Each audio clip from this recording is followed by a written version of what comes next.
Hello, boys and girls. I'm going to be reading to you a little bit from the book called Echo, and this is chapter 1. This story is by Pam Munoz Ryan.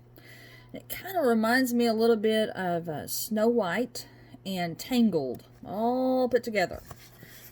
So let's see what you think. Look at our end covers. You can kind of tell where the setting's going to be. I'm going to show you though.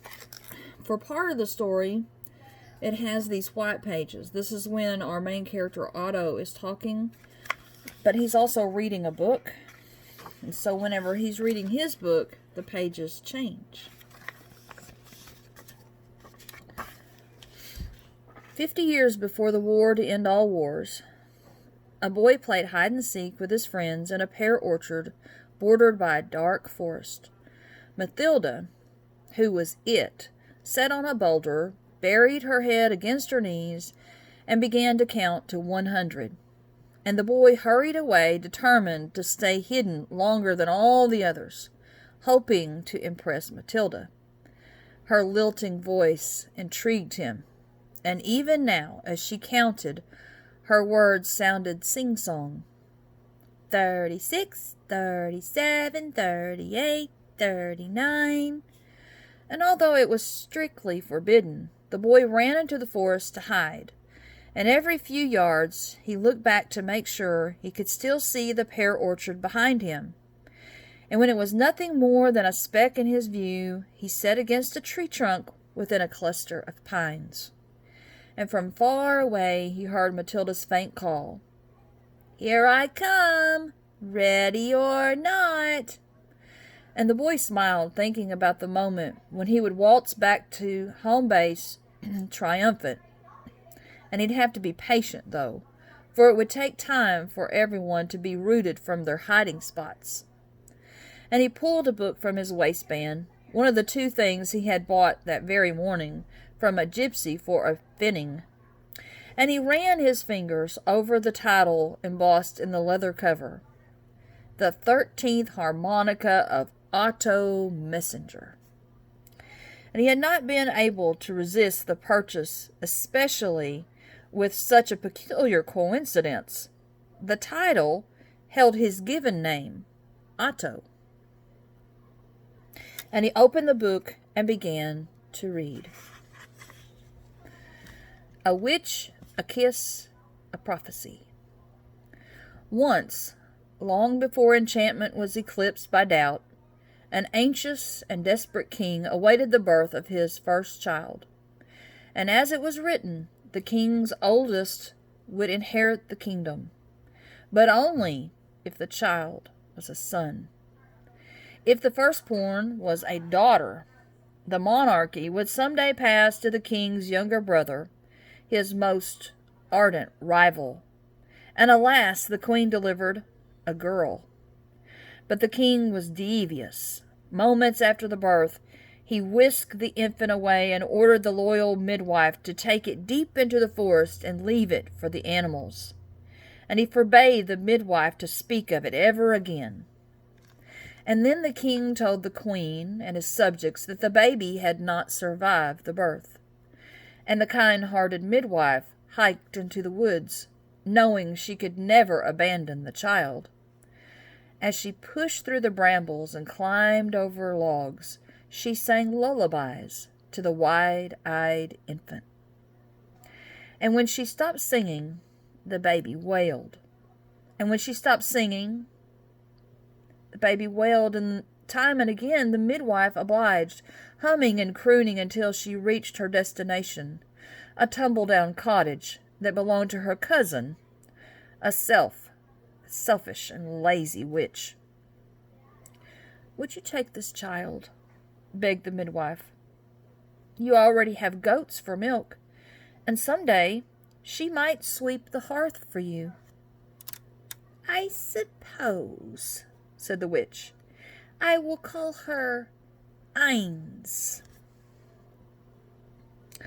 The midwife thought it cruel to give the baby a number instead of a name, but she knew it was a far better fate than becoming breakfast for the bears.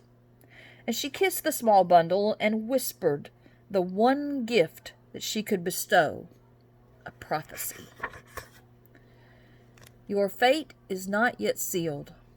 Even in the darkest night, a star will shine, a bell will chime, a path will be revealed.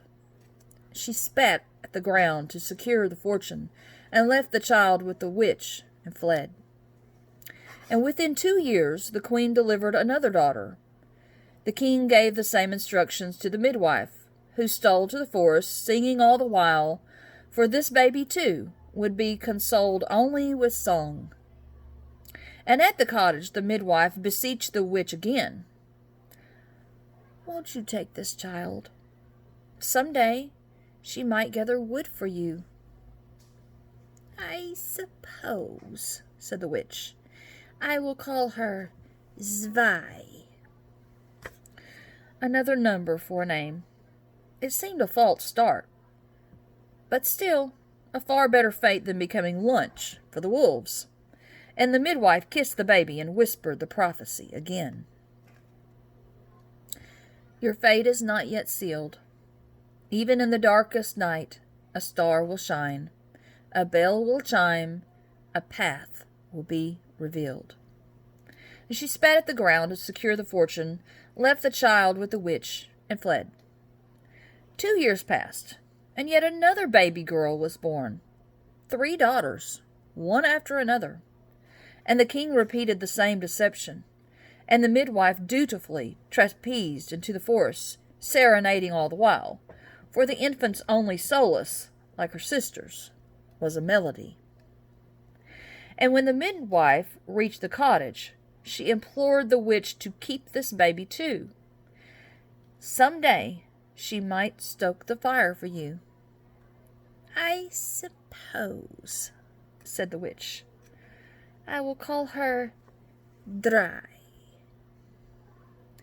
And thus I can remember who was first, second, and third, as she held up 3 fingers, ticking off one after the other.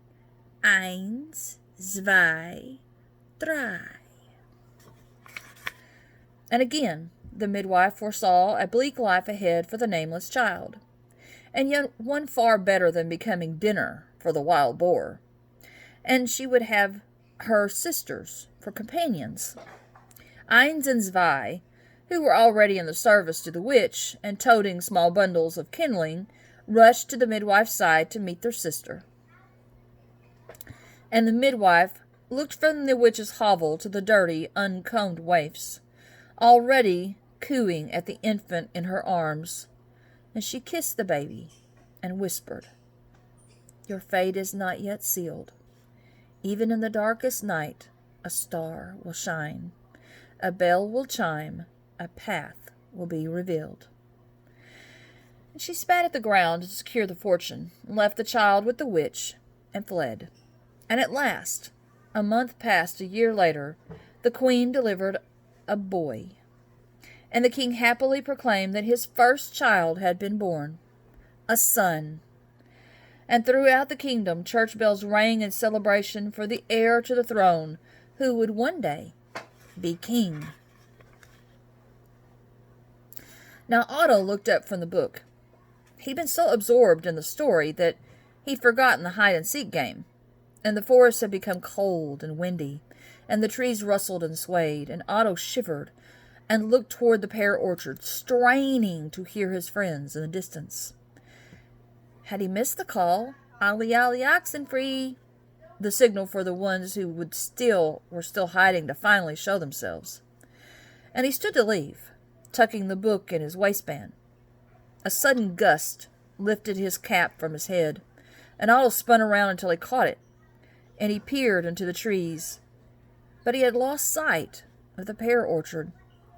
Otto wondered for hours, and he yelled, but the wind grew stronger and muffled his calls, and his mind raced with all that he had heard about the woods, the dripstone caves inhabited by trolls, dangerous precipices that dropped into witches' lairs, mud bogs that swallowed children in one giant slurp, not to mention the perils of bears, wolves, and wild boar. And he rushed from tree to tree, searching for the way out, and in his panic He tripped over a berm of twisted roots and fell, and the world swirled. And minutes or hours later, he wasn't sure, he sat up and touched his forehead and felt a bump the size of an egg. Frightened, he covered his face with his hands and began to cry. And between sobs, he heard a trio of voices. "This way. Come closer. We will help you." And Otto raised his head to see who spoke, but saw only the fluttering of shadows through the trees. Whimpering, he stood, taking hesitant steps until he came upon a procession of fir trees that formed an immense circle. And he sidled between the trunks and found himself in a clearing. 3 young women, dressed in tattered frocks, stood before him, the first a head taller than the second, who was a head taller than the third, and they all talked at once. "At long last, a visitor. Hello, boy. You poor thing. You must be weary. Oh, dear, you have hurt your head. Sit down and rest." Slowly, Otto sat on a tree stump. Who are you?" "Do not be frightened. You are safe with us. I am Eins," said the tallest, "and these are my sisters, Zwei and Drei." And Otto pulled out the book and stared at it. "But you couldn't be. Those are the very characters from this story." "It must be our story then," said Eins. "Perchance, does it have a happily ever after?" asked Zwei, wringing her hands. Dry pointed at the book. "Might you read to us, so we may know our providence?" And the 3 sisters quickly sat in a huddle around him and leaned forward, their eyes eager. And Otto rubbed his brow, feeling light-headed. He looked at Eins, Zwei, and Dry, who seemed hungry for the telling. If the story was true, they had been torn from their mother's arms. What must it have been like to never know her? His heart ached at the idea of never seeing his own mother again. "Please," asked Zwei, "perhaps we can help one another." Otto thought it all strange, but he did feel safe within the tree circle, and the sisters seemed harmless, and they appeared to be the only ones who might guide him out of the forest. And he turned back to the beginning of the book and read the first chapter again, this time out loud. And he glanced up. Eins, Zwei, and Dry held one another's hands, their faces rapt. And Otto cleared his throat and continued. A secret, a spell, a final deed. Eins, Zwei, and Dry grew up in the far-off cottage in the woods, and the witch told them they were foundlings and reminded them every day of how grateful they should be for her generosity. But it wasn't easy to be grateful. The cottage was dank and ramshackle, and the witch never replaced a thatch, and she made the 3 sisters wear rags, and she did not love them. Heavens, no! She was as indifferent to them as she was to a stone in a stream. But the witch found them useful, because from dawn to dusk they swept and toted and washed and cooked. Imagine how spoiled the witch had become. And the sisters had 2 consolations in their lives of drudgery. The first was singing. They had 3 distinct voices. The first, that of bird song. The second, a brook trickling over smooth stones. And the third, the yodel of the wind through hollow logs. And when they sang, their voices blended so magically that the entire forest, from trolls to fairies, stopped to listen and marvel at their gifts. And even the witch recognized their talent, but at the same time, she was jealous. And when she ordered them about, she snidely called them names of musical instruments, her favorite being my little piccolos. The sisters' other solace was one another. And every night as they lay on their pallets of straw and looked at the night sky through the holes in the roof, Ines repeated the midwife's prophecy, as if it were a prayer. Your fate is not yet sealed. Even in the darkest night a star will shine, a bell will chime, a path will be revealed. And then, each in turn, they sang about the little birds that so easily took wing from the forest, for Ines, Zwei, and Dry had not given up the hope that they, too, might some day leave. And they dreamed of a safe and cozy home, and a family who loved them and called them by name. And the years passed, and the king's brother, his rival, died young. And all of the king's manipulations had been for naught. But still, he did not make known the horrible secret of abandoning his 3 daughters in the forest. As his son came of age, the misguided king took ill and relinquished the throne, and the kingdom hastened to prepare for the son's lavish coronation. But the king did not live to see it. Every subject was invited to the festivities at the castle, and offered an audience with the newly crowned king. And when it was the midwife's turn to approach the throne in the great hall, she realized there was no reason to keep silent any longer. And she confided the story to the monarch and his mother, who were overcome with joy. And without ado, the young king sent the midwife to find his sisters. And once again the midwife traveled deep into the forest to the cottage. And when Ines saw the midwife approaching, she ran to her and asked, "Have you brought us another sister?" And the midwife smiled. "Oh, child, I have brought you so much more." And upon hearing the news of their family, Ines, Zwei, and Dry hugged one another and cried from happiness. And the dreams they carried in their hearts had come true. They had a home, a family, and they were princesses. And when the witch saw what they meant to go, she became furious.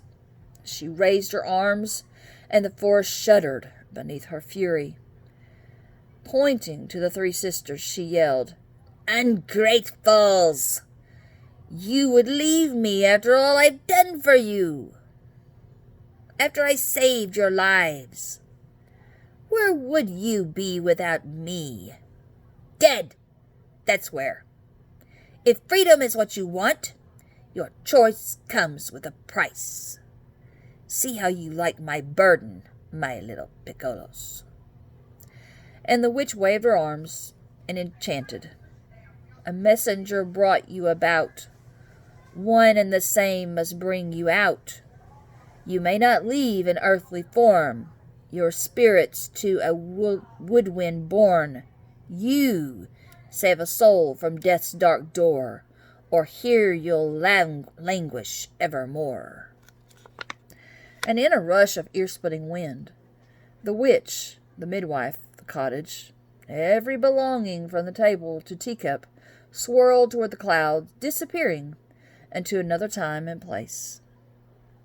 And when the air quelled, Ines, Zwei, and Dry found themselves with only the clothes on their backs, confined in a large clearing of stones and stumps, surrounded by a circle of trees, in a world where the sun rose and set, yet time did not pass.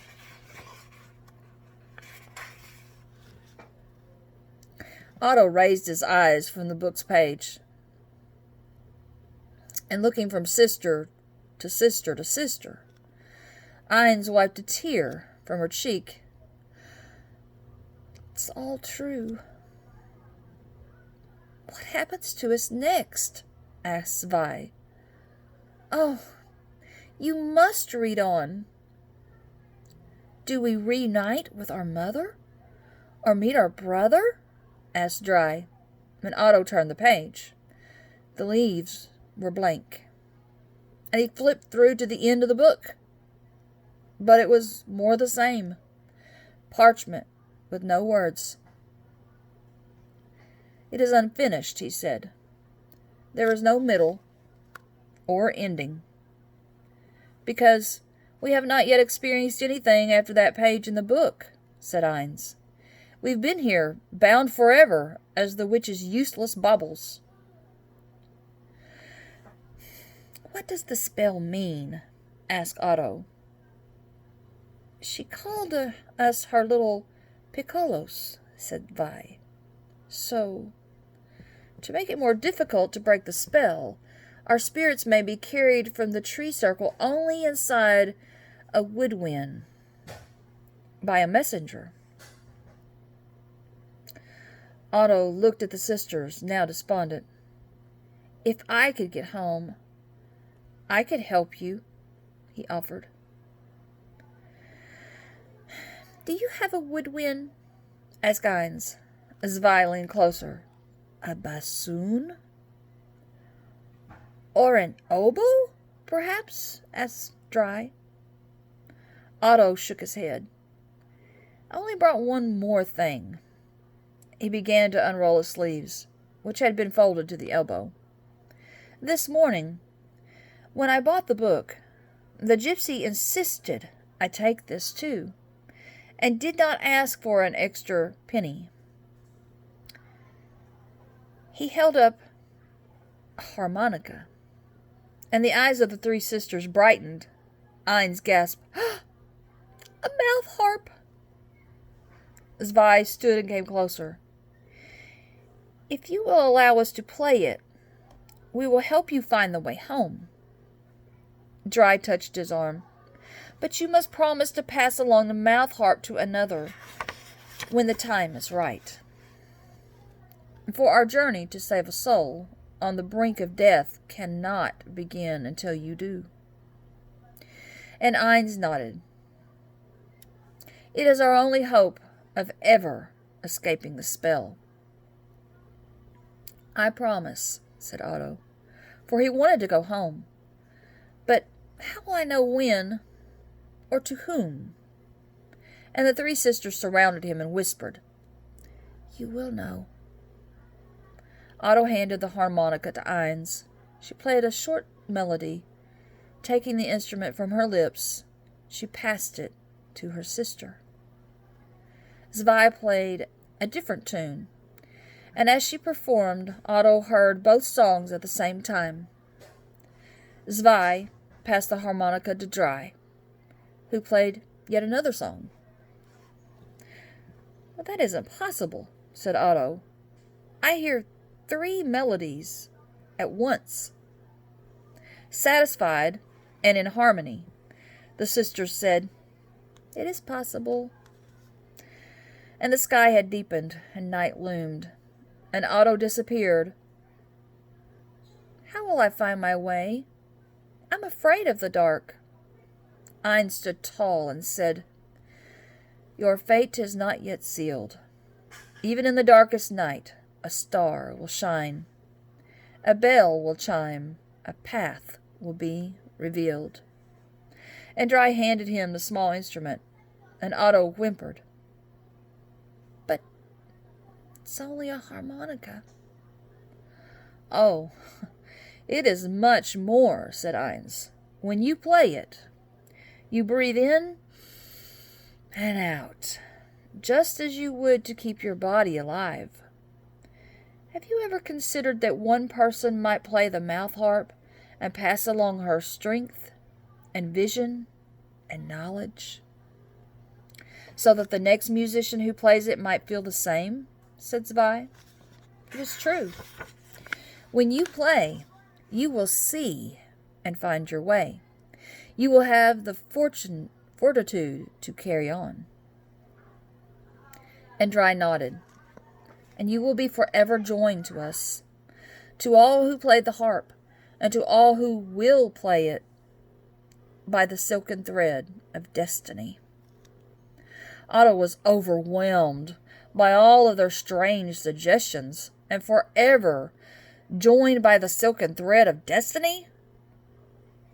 Their talking confounded him. His head ached, and he felt woozy. I'm ever so tired. I want to go home. And so you will, said Ines.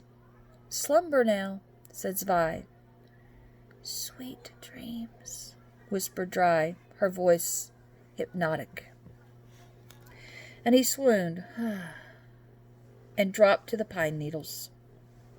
And when Otto awoke, the sun blazed overhead, and he sat up and found himself in a thicket at the side of a narrow path, and in his hand he still clutched the harmonica, but the book was nowhere to be found, nor were Ines, Zwei, and Dry.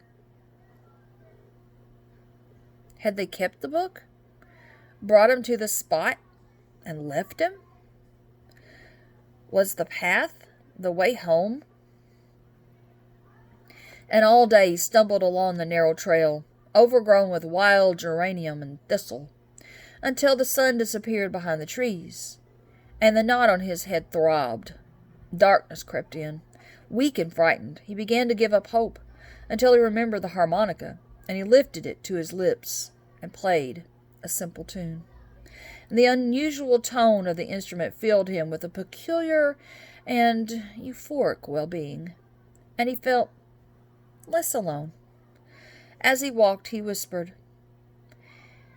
Your fate is not yet sealed. Even in the darkest night, a star will shine, a bell will chime, a path will be revealed. Now overhead, the tree branches slowly parted. The stars shone down, lighting the way, and he put one foot in front of the other. Had the sisters infused the harmonica with strength to carry on? Were they with him in spirit? He thought he heard voices and stopped. Was it Ines, Zwei, and Dry? Or wolves and bears and wild boar? Or just the forest playing tricks with his mind? His heart raced. Otto took a giant breath and blew hard into the harmonica, and the chord pierced the night, and the forest grew silent, as if the world stood still. And Otto heard voices again, calling his name. Someone was calling his name. And in the distance he saw spots of light bobbing like fireflies. And he pushed forward, stumbling into the pear orchard, and found it crowded with townspeople and lanterns held high, combing the edge of the woods. Here! I'm here! He yelled. A song rang out. He's found! He's found! And two men ran to him, clasped their arms together to make a sling, scooped him up, and carried him toward the others. His father appeared, and Otto collapsed into his arms, and people cheered and children crowded around, patting him on the back. And Matilda was there, and her eyes filled at the sight of him. Otto was so shaken, he could not talk. He could only bury his face in his father's chest and cry. And later, at home, he whispered the entire story to his mother and father, beginning with the book and the harmonica he had bought from the gypsy. Ines, Zwei, and Dry saved me. They guided me out of the forest. And his parents looked at each other and raised their eyebrows. There now, said his mother. There have been no gypsies passing through our village of late. You must have found the harmonica in the forest, left by another mischievous child. And you were not gone overnight. You have only been missing since the morning. Rest now, for you have a bad bump on your head. And he fell asleep, with a harmonica cradled in his hand. Now, after Otto recovered, he carried the harmonica wherever he went. He told his friends and anyone else who would listen about eins, zwei, and drei. And after several weeks, people became weary of the telling, began to laugh and dismiss him. Only Matilda never tired of hearing the mysterious tale. Concerned, his father set him down. People are beginning to think you are affected. You were lost, and you saved yourself by signaling with that harmonica. That is all.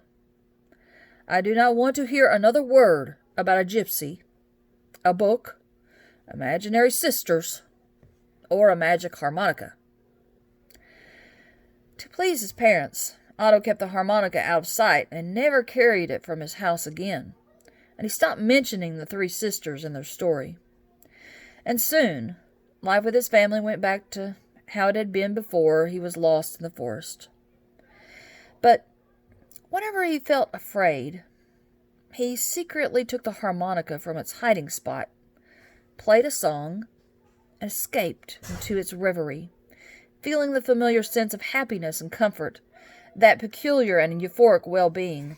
And each time, every detail of the story in the book and the events in the forest flooded back to him. The king's trickery, the midwife's journey, the witch's spell, his encounter with eins, zwei, and drei, and his promise to them. He never forgot that he had been entrusted with their future, or that the harmonica carried their deepest hopes, to be free, to be loved, and to belong somewhere beyond a tree circle, so that the rest of their story might someday be written. And he never forgot that their journey to save a soul at the moment of death would not begin until he sent the harmonica out into the world. When the time was right. He was the messenger.